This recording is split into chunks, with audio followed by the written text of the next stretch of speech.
लक्ष्मण भैया,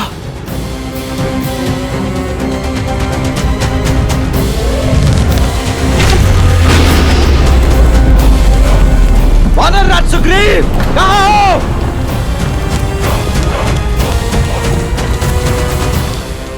लक्ष्मण भैया का क्रोध तो शेषनाग जैसा है। यदि इनके क्रोध के समक्ष कोई आया तो नहीं, किंतु एक व्यक्ति है जिनके समक्ष मर्यादा और सम्मान के कारण भैया लक्ष्मण का क्रोध शांत हो सकता है। महाराज, आप यहां पर प्रतीक्षा कीजिए, मैं शीघ्र आया।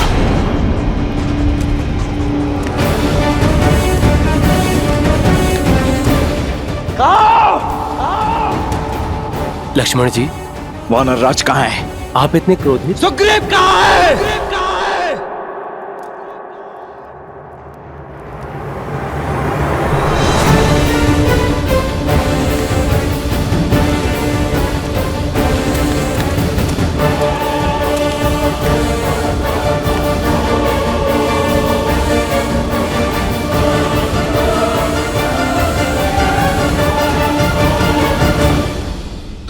दशरथ नंदन लक्ष्मण, आपका स्वागत है। मैं यहाँ अयोध्या का राजकुमार बनकर आपसे स्वागत ग्रहण करने नहीं आया हूँ वानर राज। श्री राम का दूत बनकर आपको चेतावनी देने आया हूँ। पवित्र अग्नि को साक्षी मानकर जो वचन लिए गए थे उनका स्मरण कराने आया हूँ। वर्षा ऋतु को बीते 3 दिन हो चुके हैं, अब तक आपकी किष्किंधा से कोई संदेश क्यों नहीं आया है?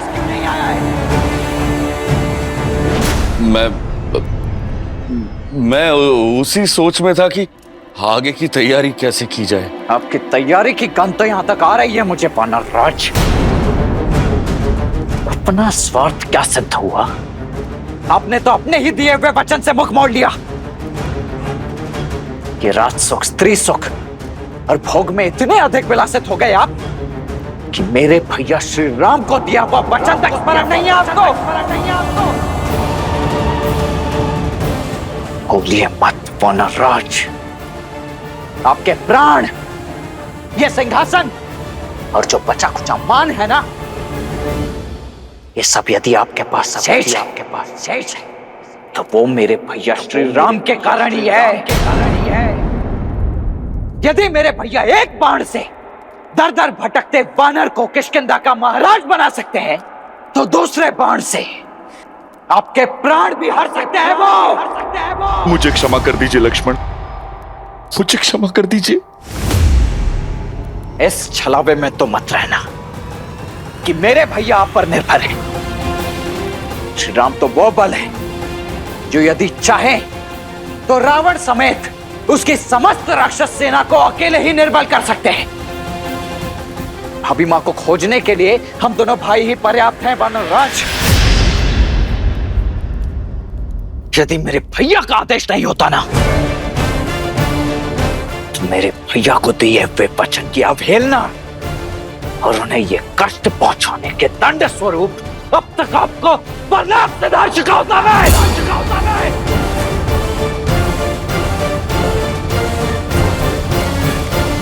आपके सौम्य मुख पर क्रोध के वचन शोभा नहीं देते कुमार। शांत हो जाइए।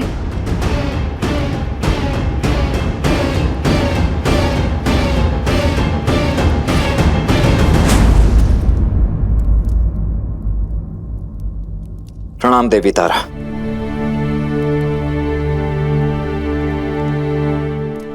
परंतु वानर राज सुग्रीव ने जो मेरे भैया के साथ किया है, क्या वो उन्हें शोभा देता है? श्री राम को भूल जाए, ये साहस कोई नहीं कर सकता।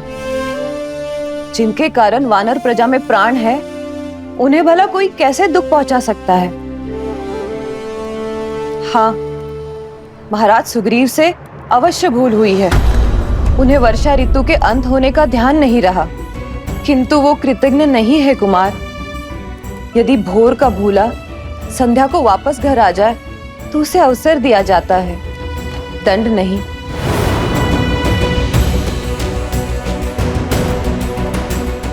मुझे क्षमा कर दीजिए लक्ष्मण, मुझे क्षमा कर दे।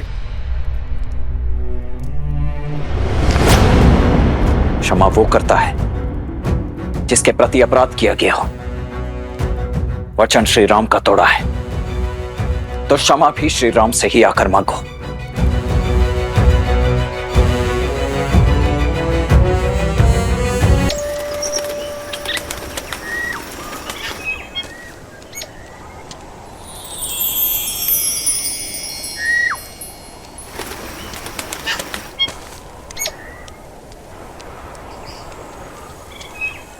जितना सुंदर रूप उतनी ही मधुर ध्वनि।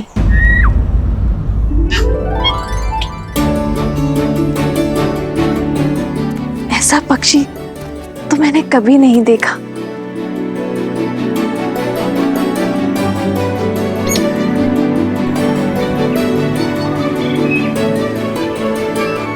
ये तो कोई प्रवासी पक्षी है, किंतु इसने लंका की सीमा में प्रवेश कैसे किया?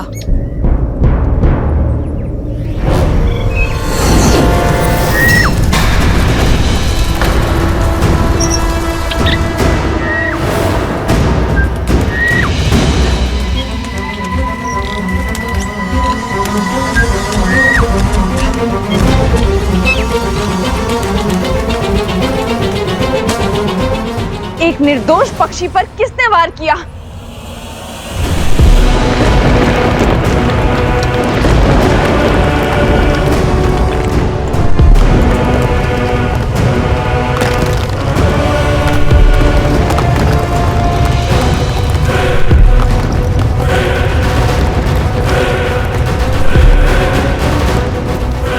लंकिनी?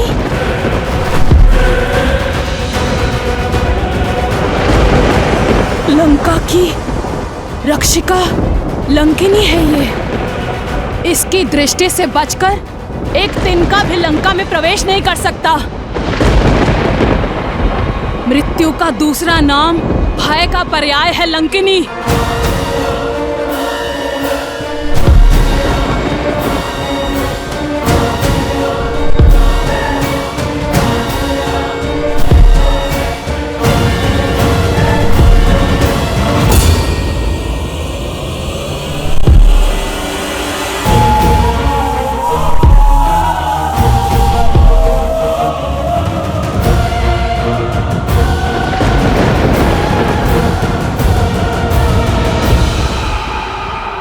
लंका की रक्षिणी लंकिनी को त्रिजटा का प्रणाम।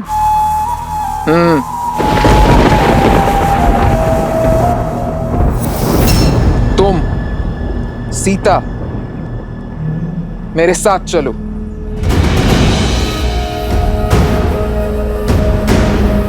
जाओ।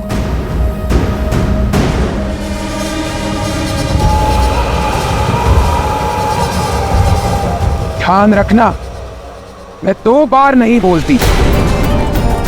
आज्ञा का पालन करो, अन्यथा ऐसे ले जाऊंगी जैसे मिट्टी से सूखी घास का तिनका उखाड़ा जाता है। समझी? अब चलो मेरे साथ।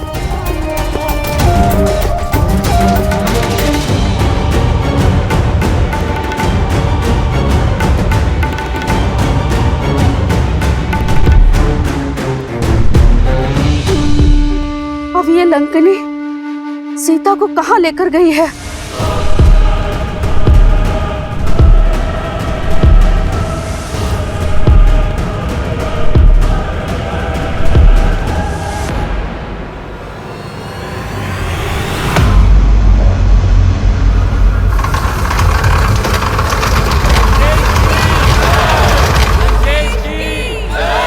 जाओ।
आयुष्मान भव महाराज।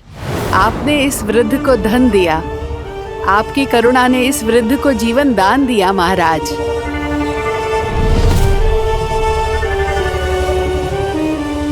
लंका की भांति ही आपका भविष्य भी स्वर्णमयी रहे।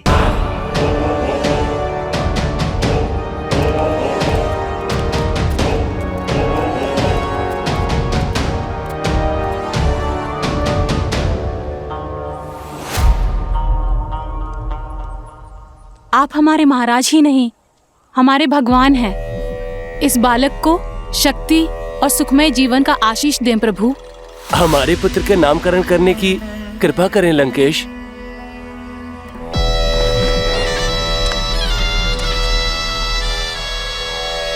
तेज है इसके मुख पर, विलोहित नाम होगा इसका।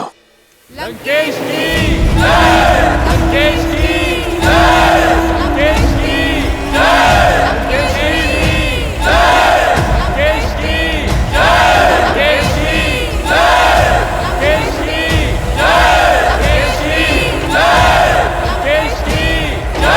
लंकेश की जय!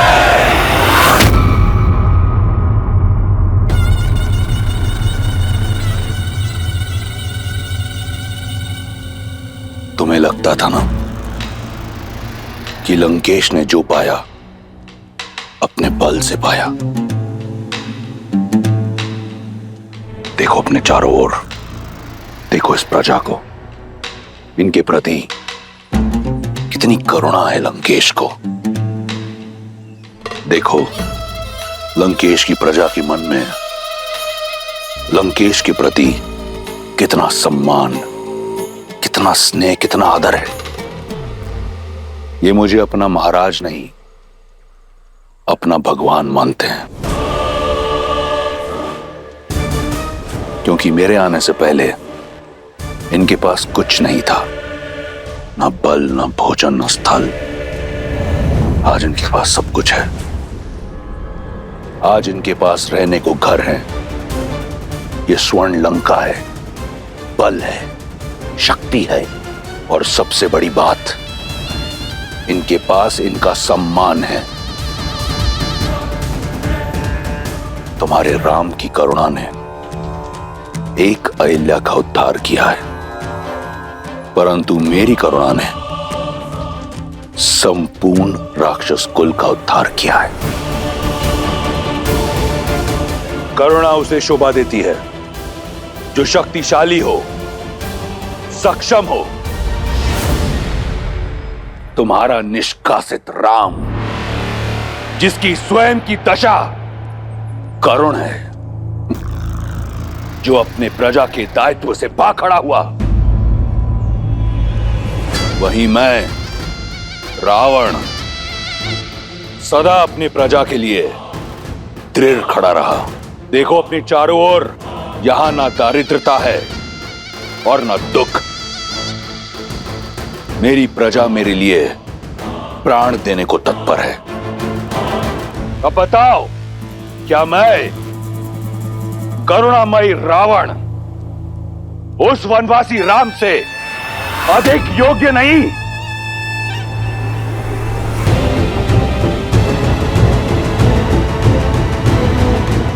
करुणा तो मुझे तुम पर आ रही है रावण। बल और ज्ञान का प्रकाश होते हुए भी अंधकार से घिरे हो तुम।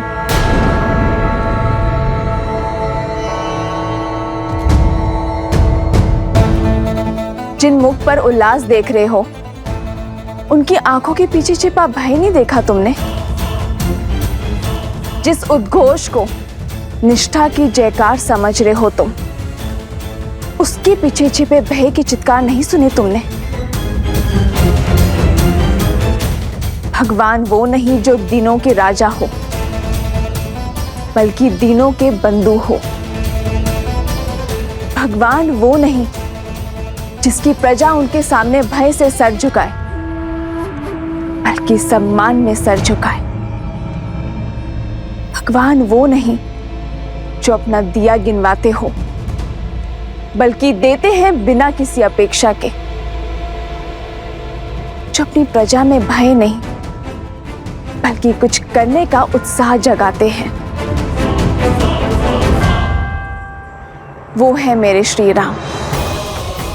रघुकुल की रीत निभाने के लिए राजधर्म त्याग कर रघुकुल की मर्यादा निभाई। हाँ रावण, मर्यादा।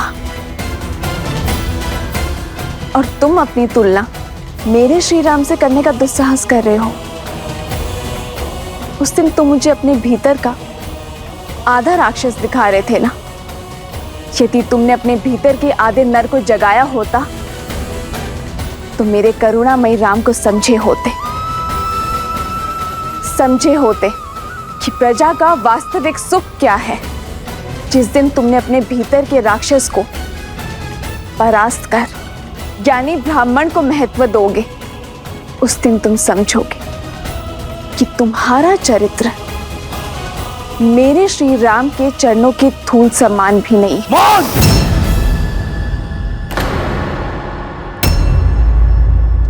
केवल देवताओं की भाषा आती है तुम्हें। आंखें हैं परंतु रावण की महानता नहीं दिखाई देती। वर्षा के पश्चात यह आखिरी अवसर दे रहा था तुम्हें, परंतु तुम इस लायक नहीं कि तुम लंका की महारानी बन सको। मिथिला में तुमने जन्म लिया परंतु अज्ञानी हो तुम। विवेक नहीं सीखा तुमने। तुम किसी राजकुल में जन्म लेने योग्य नहीं। अयोध्या की रानी क्या, तुम तो किसी की दासी बनने योग्य भी नहीं। मूर्ख। क्षमा कीजिए भैया, किंतु आप अपनी सीमा लांघ रहे हैं।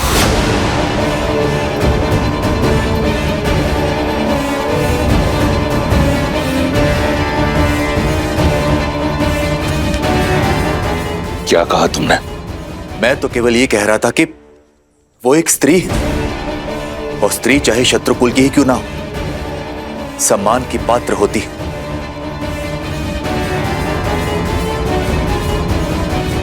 तो अब सम्मान और अपमान का पाठ मुझे एक तुच्छ विष्णु भक्त से सीखना होगा। देख लो रावण, भक्ति से शक्ति जागृत हुई है, वो भी तुम्हारे परिवारजन के मन में। सोचो, यदि ये भक्ति इस प्रजा के मन में जागृत हुई तो क्या होगा रावण? भक्ति तो लंका में केवल मेरी होगी। रावण राज में उचित वही, नीति वही, धर्म वही जो रावण कहे, जो रावण करे। जो शीश रावण के विरुद्ध खड़ा होगा उसे राजद्रोही माना जाएगा, उसे मृत्यु का पात्र माना जाएगा।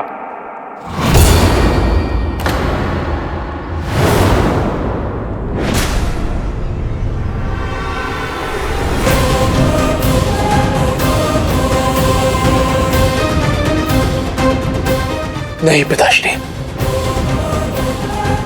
ये आपके अनुज है, परिवार है, इनके प्राण मत लीजिए।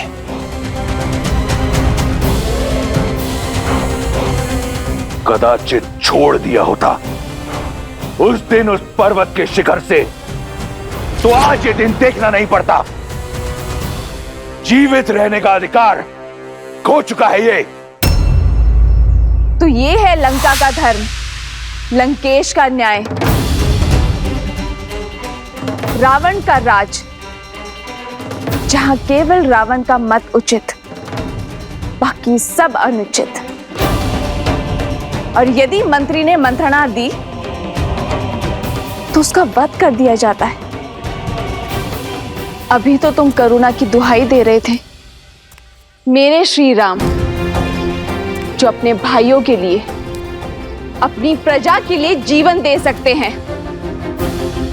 तुम स्वयं अपने हाथों से अपने भाई का जीवन ले रहे हो। यह है तुम्हारी करुणा। करुणा का नाता धैर्य से होता है रावण। एक सच्चा शासक अपनी प्रजा को साथ लेकर चलता है, उनके विचारों का आदर करता है उनका चित्त, उनका मन हरता है, उनके प्राण नहीं। और जिसे तुम करुणा समझ रहे हो रावण, वो तुम्हारा भय है सब पर।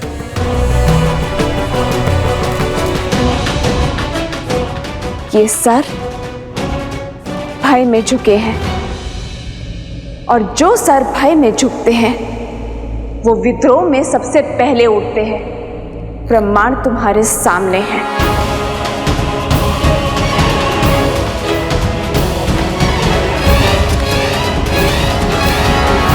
जा सकती हो तुम, जाओ।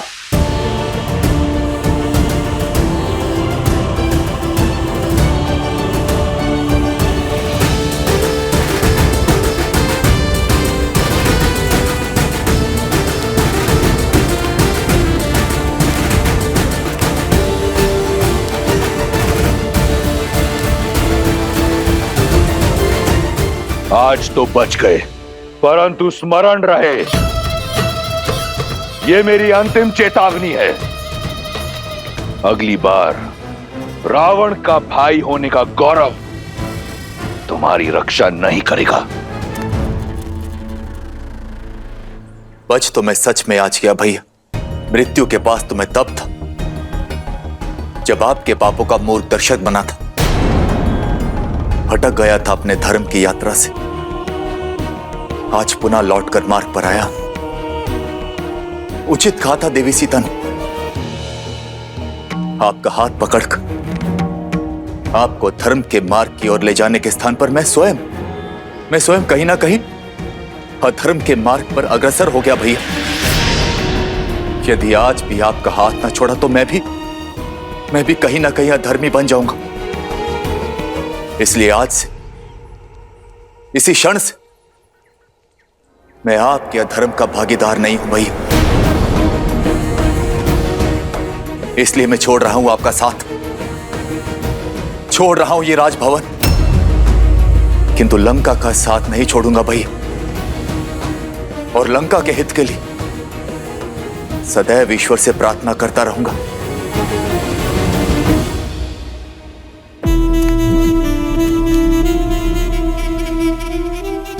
लंका और लंकेश को तुम्हारी प्रार्थना की आवश्यकता नहीं। मुझे ना तुम्हारे साथ की कभी आवश्यकता थी और ना होगी। रावण स्वयं ही पर्याप्त है। उसे अपने जीवन का उद्देश्य स्पष्ट रूप से दिख रहा है। तुम जाना चाहते हो तो जाओ, चले जाओ।